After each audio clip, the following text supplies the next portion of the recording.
to start with Blogger, and Blogger is a digital journaling tool, and if you have a Google Apps account, which you all do, you can create a blog.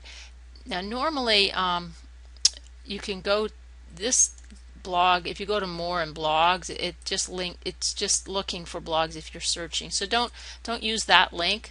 To get to blogs, you want to go to blogger.com, and if you're logged into your Google Apps account, you'll see a button to create a blog. Now I've already created several. You can create as many blogs as you'd like. You can have more than one, but the new button is here. And again, as I stated earlier, this isn't a how-to but more of a show. So I'm going to show you a few of my blog. The primary blog that I use is Learning in the Clouds, and I use that to post articles about technology, educational technology, and I create posts, and to share with teachers and educators in my school district. And also it helps me reflect and keep track of some of the newest innovations and things coming up in the ed tech world. It's a way for me to reflect on my own learning as well.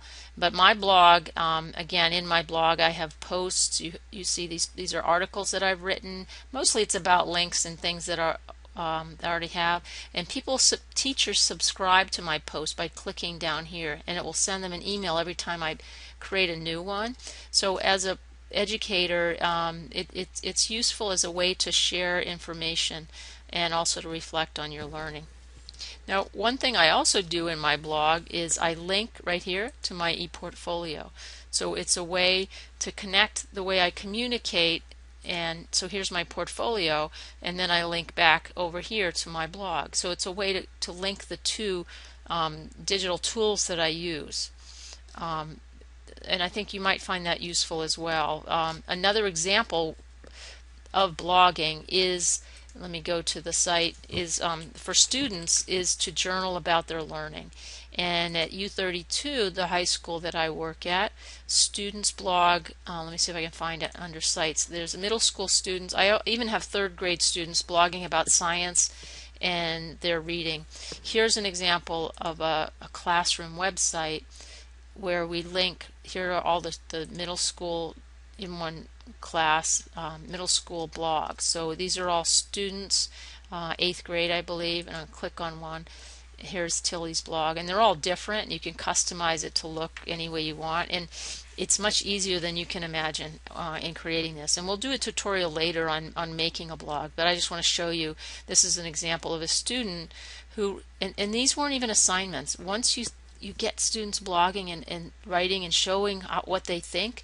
This student just wrote, she's writing a book on her own. It was not an assignment. She just likes to publish it and write, and so she just came out there and just started writing.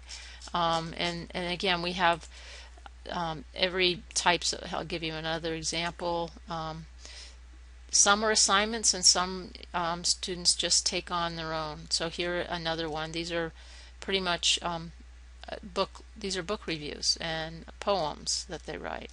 So here's again an example of a student blog which you could then link to an ePortfolio. This is more of a reflective space for learning, where the portfolio is a place to put things. So I hope that just gives you a view of Blogger, how you might use it, and how it might connect to your portfolio to show your learning or your students' learning. And at a later point we could share a tutorial on creating a blog.